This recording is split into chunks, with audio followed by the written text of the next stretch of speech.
মানে আপনি কিরকম পুরুষের সাথে থাকছেন, মানে 10 জন, 15 জন, 20 জন? এই ধরেন না 8-9 জন ছেলের সাথে থাকছি। মানে 8-9 জন ছেলের সাথে আপনি তো সময় এর কাটাইতেন? এর মাঝখান দিয়ে আমি প্রেগনেন্ট হয়ে গেছি। আচ্ছা আচ্ছা। তো এর মনে করেন এরকম করতে করতে একদিন আমার হাজবেন্ড তো বুঝতে পারে নাই। হাজবেন্ড তো ভাবতেছে, বা হাজবেন্ড তো জানে না আমি যে অন্য ছেলের সাথে পড়ি কি। হাজবেন্ড ভাবতেছে হ্যাঁ বাচ্চি মানে হয়তো অনেক এরকম আছে না যে 8-9 বছর পরও তো মানুষ বাচ্চা হয়। হ্যাঁ হ্যাঁ। আর অনেকের হয়ে যায় আবার কিছুদিনের মধ্যে, অনেকের একটু 8-9 বছর পরে, 2 বছর পরে, 1 বছর পর। তোমার হাজবেন্ড ভাবতেছে হয়তো মনে আমার আমার বাচ্চি, হ্যাঁ ভাবতেছে হ্যাঁ বাচ্চা, কিন্তু আমি তো জানি যে এই বাচ্চাটা হ্যাঁ না। আচ্ছা আচ্ছা। আসলে তো আমি মানে কোনো সময় জিজ্ঞাসা করে নাই যে এতদিন যে বাচ্চা হইলো না, এখন বাচ্চা হইলো কেমনে, এই বাচ্চা কার? আপনি কি কইছেন যে এটা তারই বাচ্চা? হ্যাঁ বলতেছে যে হ্যাঁ তো খুশি যে আমাদের বাচ্চা হয়েছে, এতদিন পর বাচ্চা হয় না, হয়েছে অনেক খুশি। তো সে এরকম মানে তার এমনি মন মানসিকতা অনেক ভালো, মানে ওইটা ভাবে না যে এটা অন্য বাচ্চা এসে। আচ্ছা হ্যাঁ তো আমার ভালো জানে, কিন্তু আমি যে তলে তলে এই কাজ করছি হ্যাঁ তো আর জানে না। আসসালামু আলাইকুম, আমি রুবি আক্তার, আমার বাড়ি গাউসিয়া। তো আমি ক্লাস 8-এ পড়ি। স্কুল জীবনটা অনেক ভালোই যাইতেছে, ভালো লাগতেছে। এরকম করতে করতে দেখা গেছে হঠাৎ করে একদিন আমার বাবা মা আমার এক ছেলের সাথে বিয়ে ঠিক করলো। তো আমি বিয়ে করতে চাই না, ভীষণ বলতেছি যে আমি আরো লেখাপড়া করবো। তা আমার তো বয়স কম, এখন তো আবার বিয়ের বয়স হয় নাই। আমি এরকম মানে ইয়ে করতেছি যে আমি এখন বিয়ে করবো না, আরো পরে করবো। তো আমার বাবা মা কোনোভাবেই শুনতেছে না, বলতেছে না এখন ভালো পাইছি, বিয়ে দিয়ে দিই। ওরকম করতে করতে দেখা গেছে তারপরে তো আমি রাজি হলাম বিয়ে করার জন্য। ছেলের সাথে আমার বিয়ে দিল। সেই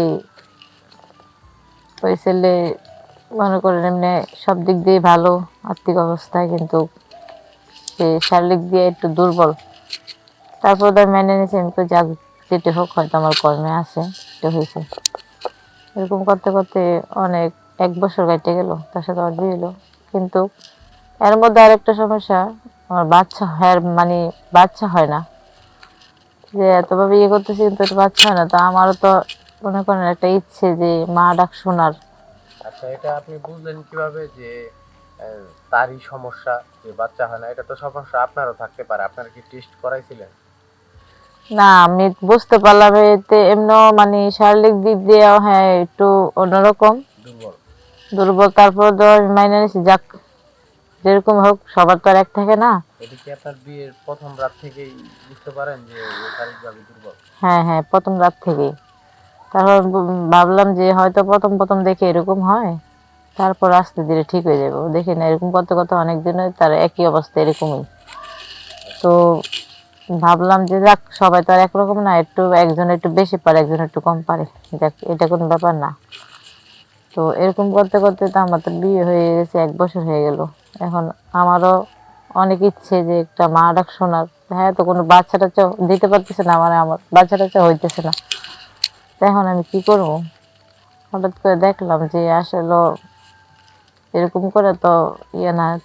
তো এরকম করতে করতে আমি এক ছেলের সাথে মানে সম্পর্ক জড়াইলাম।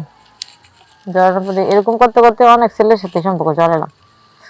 জড়ানোর পর হঠাৎ করে একদিন আমি প্রেগনেন্ট। তো আমি বুঝতে পারতেছি না যে আমি প্রেগনেন্ট, ঠিক আছে, কিন্তু বুঝতে পারতেছি না আসলে যে বাচ্চাটা কার। তার মানে আপনি যতগুলা ছেলের সাথে সম্পর্ক করতেন, তাদের সবার সাথে গিয়েই আপনি রুম ডেট করছি, কিন্তু রুম ডেট বুঝতেছি করছেন? না যে মানে কার মাধ্যমে এই বাচ্চাটা হইলো। আচ্ছা আচ্ছা, এটা আপনি নিজেও জানেন না? না না, মানে আপনি কিরকম পুরুষের সাথে থাকছেন, মানে 10 জন, 15 জন, 20 জন? এই ধরেন না 8-9 জন ছেলের সাথে থাকছি। মানে 8-9 জন ছেলের সাথে আপনি তো সময় এর কাটাইতেন? এর মাঝখান দিয়ে আমি প্রেগনেন্ট হয়ে গেছি। আচ্ছা আচ্ছা। তো এর মনে করেন এরকম করতে করতে একদিন আমার হাজবেন্ড তো বুঝতে পারে নাই। হাজবেন্ড তো ভাবতেছে, বা হাজবেন্ড তো জানে না আমি যে অন্য ছেলের সাথে পড়ি কি। হাজবেন্ড ভাবতেছে হ্যাঁ বাচ্চি মানে হয়তো অনেক এরকম আছে না যে 8-9 বছর পরও তো মানুষ বাচ্চা হয়, হ্যাঁ, আর অনেকের হয়ে যায় আবার কিছুদিনের মধ্যে, অনেকের একটু 8-9 বছর পরে, 2 বছর পরে, 1 বছর পরে। তোমার হাজবেন্ড ভাবতেছে হয়তো মনে আমার আমার বাচ্চি, হ্যাঁ ভাবতেছে হ্যাঁ বাচ্চা, কিন্তু আমি তো জানি যে এই বাচ্চাটা হ্যাঁ না।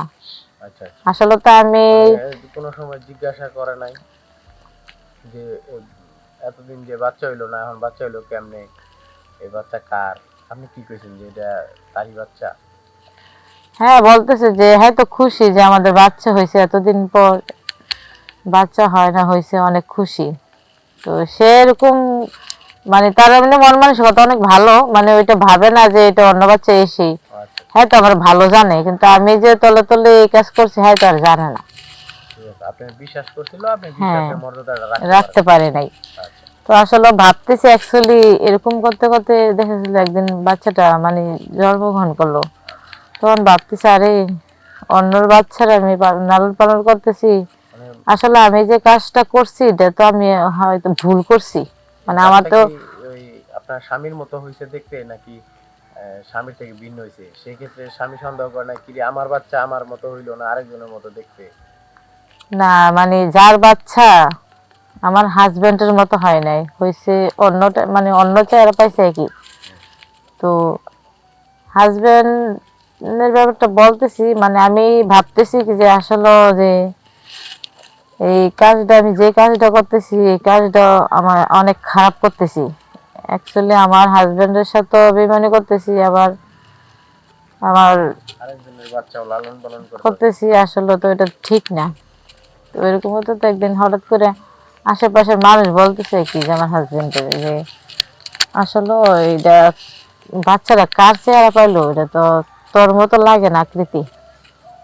আবার এত বছর পরে মানে হ্যাঁ হ্যাঁ একটু মানে আমার সংসারে প্যাঁচ লাগাতে চাইছে কি, আচ্ছা আচ্ছা।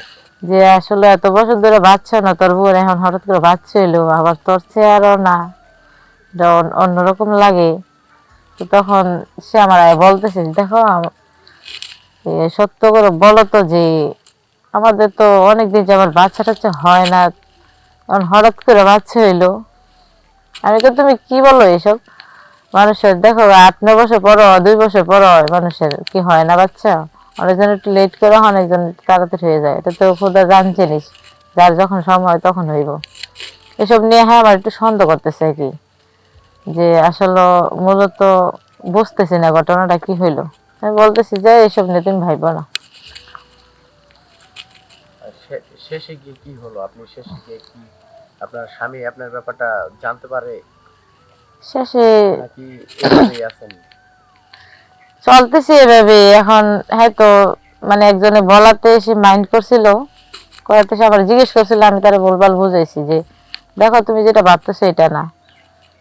মানে এখন আপনি আপনার স্বামীর ঘরে আছেন? হ্যাঁ স্বামীর ঘরে আছি, ওই বাচ্চা লালন পালন করতেছি একই। আর ও আচ্ছা যে আচ্ছা। আগে যে পরকীয়া মানুষের সাথে করতাম ওইটা মানে বাদ দিয়ে দিছি, এখন আর করি না। তো এখন ভাবতেছি আসলে অন্যজনের বাচ্চা, আমি তো নিজেও বলতে পারতেছি না কার বাচ্চা, এরা লালন পালন করতেছি এই একই। মানে এখন আপনি নিজেই অনুতপ্ত যে হ্যাঁ যে আমি এটা জীবনে কি করলাম। করলাম, আসলে একটা ভুল করলাম, এখন এটা যে আমি কি করে যে সমাধান করি বুঝতেছি না। যাই হোক। আচ্ছা, রোদ এসে গেছে।